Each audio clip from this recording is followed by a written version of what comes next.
Item ಯಾವುದೇ ಇರಲಿ try ಮಾಡಿ ಆಚಿ ಚಿಕನ್ ಮಸಾಲಾ. ಮಧ್ಯಪ್ರಾಚ್ಯದ ಯುದ್ಧದಲ್ಲಿ ನಿನ್ನೆ ಕದನ ವಿರಾಮವನ್ನ ಸೂಚಿಸಲಾಗಿತ್ತು. ಆದರೆ ಇದು ಯಾವುದಕ್ಕೂ ಲೆಕ್ಕಿಸದೆ ಇಸ್ರೇಲ್ ನಿನ್ನೆ ಲೆಬನಾನ್ ಮೇಲೆ ದಾಳಿಯನ್ನ ನಡೆಸಿತು. ಈಗ ಮತ್ತೆ ಇಸ್ರೇಲ್ನ ದಾಳಿಗೆ ಲೆಬನಾನ್ನಲ್ಲಿ 250ಕ್ಕೂ ಹೆಚ್ಚು ಬಲಿಯಾಗಿದೆ.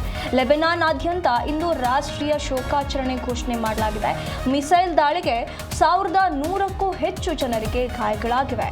ಜನವಸತಿ ಕಟ್ಟಡಗಳನ್ನೇ ಟಾರ್ಗೆಟ್ ಮಾಡಿ ಇಸ್ರೇಲ್ ದಾಳಿಯನ್ನ ನಡೆಸಿರುವಂಥದ್ದು. 10 ನಿಮಿಷದಲ್ಲಿ 100 ಮಿಸೈಲ್ ಪ್ರಯೋಗಿಸಿದೆ ಇಸ್ರೇಲ್ ಅನ್ನುವಂಥ ಮಾಹಿತಿ ಬರ್ತಾ ಇದೆ. ಇಷ್ಟು ದೊಡ್ಡ ಮಟ್ಟದ ದಾಳಿಯನ್ನ ಈಗ ಇಸ್ರೇಲ್ ಲೆಬನಾನ್ ಮೇಲೆ ನಡೆಸಿರುವಂಥದ್ದು. ಇಲ್ಲಿ ಜನ ಹೆಚ್ಚಿರುವಂಥ ಜಾಗಗಳನ್ನ, ಜನ ವಸತಿ ಕಟ್ಟಡಗಳನ್ನೇ ಟಾರ್ಗೆಟ್ ಮಾಡಿ ಇಸ್ರೇಲ್ ದಾಳಿಯನ್ನ ನಡೆಸಿರುವ ಕಾರಣದಿಂದಾಗಿ ಇಷ್ಟು ದೊಡ್ಡ ಮಟ್ಟದ ನಷ್ಟವಾಗಿರುವಂಥದ್ದು. ಇಲ್ಲಿ ಈಗಾಗಲೇ 1100ಕ್ಕೂ ಹೆಚ್ಚು ಜನರಿಗೆ ಗಾಯಗಳಾಗಿವೆ ಅನ್ನುವಂಥ ಮಾಹಿತಿ ಬರ್ತಾ ಇದೆ. ಕೇವಲ 10 ನಿಮಿಷದಲ್ಲಿ 100 ಮಿಸೈಲ್ಗಳನ್ನ ಪ್ರಯೋಗಿಸಿದೆ ಇಸ್ರೇಲ್ ಅನ್ನುವಂಥ ಮಾಹಿತಿ ಬರ್ತಾ ಇದೆ. ಈ ಒಂದು ದಾಳಿಯಿಂದಾಗಿ ಅಲ್ಲಿನ ಜನರು ತತ್ತರಿಸಿ ಹೋಗಿದ್ದಾರೆ. ಇಲ್ಲಿ ಆಗ್ತಾ ಇರುವಂಥ ದಾಳಿಯಿಂದಾಗಿ ಭಾರಿ ಸಮಸ್ಯೆಗಳಾಗ್ತಾ ಇದೆ. ಈ ಒಂದು ಏನು ದಾಳಿ ನಡೀತು, ಇದೆಲ್ಲದರ ನಡುವೆ ನಿನ್ನೆ ಒಂದು ಕದನ ವಿರಾಮವನ್ನು ಸೂಚಿಸಲಾಗಿತ್ತು. ಡೊನಾಲ್ಡ್ ಟ್ರಂಪ್ ಅವರು ಒಂದು ನಿರ್ಧಾರವನ್ನು ತೆಗೆದುಕೊಂಡಿದ್ರು. ಸದ್ಯಕ್ಕೆ 2 ವಾರಗಳ ಕಾಲ ಕದನ ವಿರಾಮವನ್ನು ಸೂಚಿಸೋಣ ಅಂತ ಹೇಳಿ ಟ್ರಂಪ್ ಅವರು ಹೇಳಿದ್ರು. ಅವರೇ ನಿನ್ನೆ ಬೆಳಗ್ಗೆ ನೋಡಿ 5:15 ಸುಮಾರಿಗೆ ದೊಡ್ಡ ದಾಳಿಯೊಂದು ನಡೆಯುತ್ತೆ, ಇರಾನ್ ಮೇಲೆ ನಾವು ದೊಡ್ಡ ಮಟ್ಟದಲ್ಲಿ ದಾಳಿ ಮಾಡ್ತೀವಿ ಅಂತೇಳಿ ಹೇಳಿಕೆಯನ್ನ ನೀಡಿದ್ರು. ಅದಕ್ಕೆ ಎಲ್ಲರೂ ಕೂಡ ಭಯಭೀತರಾಗಿ ಕಾಯ್ತಾ ಕೂತಿದ್ರು. ಆದರೆ ಅವರು ಯಾವುದೇ ದಾಳಿಯನ್ನ ನಡೆಸದೆ ಕದನ ವಿರಾಮವನ್ನ ಘೋಷಣೆ ಮಾಡಿದ್ರು. ಆದರೆ ಈಗ ನಬಾತೆ ಜಿಲ್ಲೆಯಲ್ಲಿ ಕಟ್ಟಡಗಳೆಲ್ಲವೂ ಕೂಡ ಛಿದ್ರವಾಗುವ ರೀತಿಯಲ್ಲಿ ಇಸ್ರೇಲ್ ಈ ಒಂದು ದಾಳಿಯನ್ನ ನಡೆಸಿದೆ. ದಕ್ಷಿಣ ಬೈರೂತ್ನಲ್ಲೂ ಕೂಡ ಇಸ್ರೇಲ್ ಮಿಸೈಲ್ ದಾಳಿಯನ್ನ ನಡೆಸಿದೆ. ಜನವಸತಿ ಕಟ್ಟಡಗಳನ್ನೇ ಟಾರ್ಗೆಟ್ ಮಾಡಿ ಅಲ್ಲಿ ಜನರು ಹೆಚ್ಚಿರ್ತಾರೆ ಅನ್ನುವಂಥ ಮಾಹಿತಿಯನ್ನ ಇಟ್ಕೊಂಡು ಇಸ್ರೇಲ್ ಈ ರೀತಿಯಾದ ಭೀಕರ ದಾಳಿಯನ್ನ ನಡೆಸಿರುವಂಥದ್ದು. ಇಲ್ಲಿ ಯಾವುದೇ ಮಾತುಕತೆಗಳಾಗಲಿ, ಯಾವುದೇ ಒಪ್ಪಂದಗಳಾಗಲಿ, ಇದು ಯಾವುದಕ್ಕೂ ಕೂಡ ಡೋಂಟ್ ಕೇರ್ ಅನ್ನೋ ರೀತಿಯಲ್ಲಿ ಇಸ್ರೇಲ್ ಈ ಒಂದು ದಾಳಿಯನ್ನ ನಡೆಸಿದೆ. ಮಿಸೈಲ್ ದಾಳಿಯನ್ನ, ಅದು ಕೂಡ ಚಿಕ್ಕ ಪ್ರಮಾಣದಲ್ಲ, 100 ಮಿಸೈಲ್ಗಳನ್ನ 10 ನಿಮಿಷದಲ್ಲಿ ಉಡಾಯಿಸಿ ಇಷ್ಟು ದೊಡ್ಡ ಮಟ್ಟದ ದಾಳಿಯನ್ನ ಮಾಡಿರುವಂಥದ್ದು. ಇದರಿಂದಾಗಿ ದೊಡ್ಡ ಮಟ್ಟದಲ್ಲಿ ಸಾವು ನೋವುಗಳು ಉಂಟಾಗಿದೆ. 1100 ಜನ ಅಂತಂದ್ರೆ ಅದು ಚಿಕ್ಕ ಮೊತ್ತವಲ್ಲ. ಇಷ್ಟು ಜನರಿಗೆ ಈಗ ಗಾಯಗಳಾಗಿವೆ. ಯಾವ ಬಿಲ್ಡಿಂಗ್ಗಳಲ್ಲಿ, ಯಾವ ಕಟ್ಟಡಗಳಲ್ಲಿ ಜನರು ವಾಸಿಸುತ್ತಿದ್ದಾರೆ ಅನ್ನುವಂಥ ಮಾಹಿತಿಯನ್ನ ಇಟ್ಕೊಂಡು ಅದರ ಆಧಾರದ ಮೇಲೆ ಇಲ್ಲಿ ಅಟ್ಯಾಕ್ ಅನ್ನ ಮಾಡಿದ್ದಾರೆ. ಇಸ್ರೇಲ್ ಮಿಸೈಲ್ ದಾಳಿಗೆ ಲೆಬನಾನ್ನಲ್ಲಿ ಮಕ್ಕಳು ಕೂಡ ಬಲಿಯಾಗಿದ್ದಾರೆ.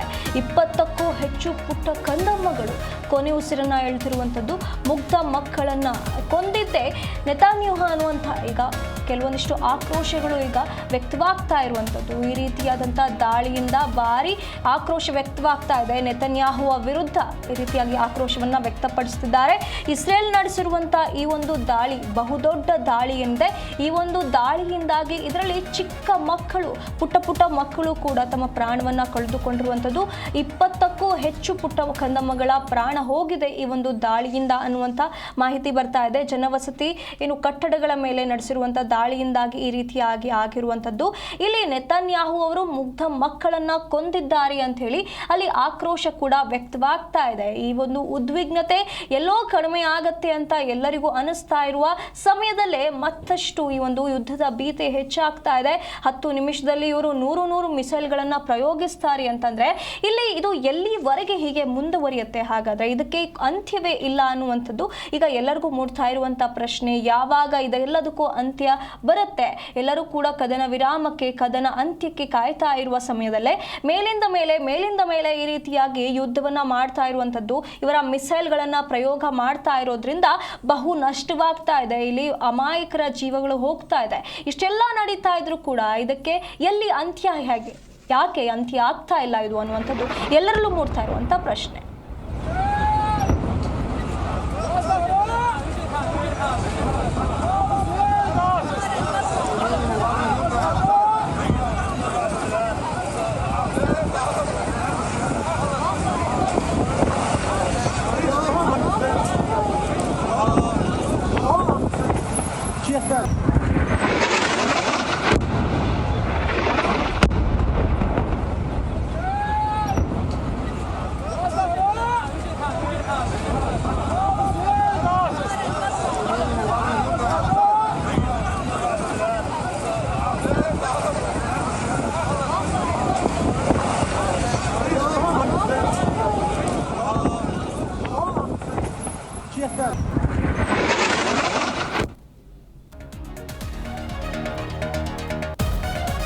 ಲೆಬನಾನ್ ಮೇಲೆ ಇಸ್ರೇಲ್ ಮಾರಕ ದಾಳಿಯನ್ನ ನಡೆಸಿರುವಂಥದ್ದು. ಇಸ್ರೇಲ್ನ ಈ ಒಂದು ದಾಳಿಯಿಂದ ಹಿಜ್ಬುಲ್ಲಾದ ಮುಖ್ಯಸ್ಥರ ಹತ್ಯೆಯಾಗಿದೆ ಅನ್ನುವಂಥ ಮಾಹಿತಿ ಬರ್ತಾ ಇದೆ.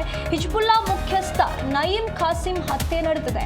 ಲೆಬನಾನ್ ಮೇಲೆ ಇಸ್ರೇಲ್ನ ಮಾರಕ ದಾಳಿಯಿಂದಾಗಿ ಏನು ಹಿಜ್ಬುಲ್ಲಾದ ಮುಖ್ಯಸ್ಥರ ಅಂತ್ಯವಾಗಿದೆ ಅನ್ನುವಂಥ ಮಾಹಿತಿ ಬರ್ತಾ ಇದೆ. ಇಸ್ರೇಲ್ ದಾಳಿಯಿಂದ ಈ ರೀತಿಯಾಗಿ ಆಗಿರುವಂಥದ್ದು. ಮುಖ್ಯಸ್ಥನ ಹತ್ಯೆ ಬಗ್ಗೆ ಈಗ ಇಸ್ರೇಲ್ ರಕ್ಷಣಾ ಪಡೆ ಏನು ಹಕ್ಕು ಮಂಡನೆಯನ್ನ ಮಾಡ್ತಾ ಇದೆ.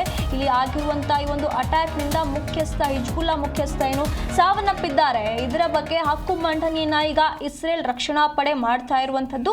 ಲೆಬನಾನ್ ಮೇಲೆ ನಡೆದಿರುವಂತಹ ಈ ಒಂದು ಮಾರಕ ದಾಳಿಯಿಂದಾಗಿ ಒಂದು ಕಡೆ ದೊಡ್ಡ ಮಟ್ಟದಲ್ಲಿ ಜನರಿಗೆ ಏನು ಗಾಯಗಳಾಗಿದೆ. 1100ಕ್ಕೂ ಹೆಚ್ಚು ಜನರಿಗೆ ಗಾಯಗಳಾಗಿದೆ. 20 ಮಕ್ಕಳು ಪುಟ್ಟ ಮಕ್ಕಳು ಸಾವನ್ನಪ್ಪಿದ್ದಾರೆ. ಅದರ ಮಧ್ಯೆ ಈಗ ಹಿಜ್ಬುಲ್ಲಾ ಮುಖ್ಯಸ್ಥನ ಹತ್ಯೆ ಕೂಡ ಆಗಿರುವಂಥದ್ದು. ಈ ರೀತಿಯಾದಂಥ ದುರ್ಘಟನೆಗಳು ದಿನದಿಂದ ದಿನಕ್ಕೆ ಹೆಚ್ಚಾಗ್ತಾನೆ ಇದೆ ಹೊರತು ಎಲ್ಲೂ ಕೂಡ ಕಡಿಮೆಯಾಗುವ ನಿಶಾನೆಗಳೇ ಇಲ್ಲಿ ಕಾಣಿಸ್ತಾ ಇಲ್ಲ. ಇಸ್ರೇಲ್ನ ಮಿಸೈಲ್ ದಾಳಿ ಏನು ನಡೀತು, ಕದನ ವಿರಾಮ ಘೋಷಣೆ ಆದ ಬಳಿಕ ಆಗಿರುವಂಥ ಈ ಒಂದು ದಾಳಿಯಿಂದಾಗಿ ಈಗ ಮತ್ತಷ್ಟು ನಷ್ಟ ಹೆಚ್ಚಾಗ್ತಾ ಇದೆ. ಎಲ್ಲರೂ ಕೂಡ ನಿಟ್ಟುಸಿರು ಬಿಡಬೇಕು ಅನ್ನುವ ಸಮಯದಲ್ಲೇ ಮತ್ತಷ್ಟು ಇಲ್ಲಿ ಉದ್ವಿಗ್ನತೆ ಹೆಚ್ಚಾಗ್ತಾ ಇರುವಂಥ ಕಾರಣ ಈಗ ಅಲ್ಲಿನ ಲೆಬನಾನ್ನ ಜನರಲ್ಲಿ ಮತ್ತಷ್ಟು ಆತಂಕ ಹೆಚ್ಚಾಗ್ತಾ ಇದೆ.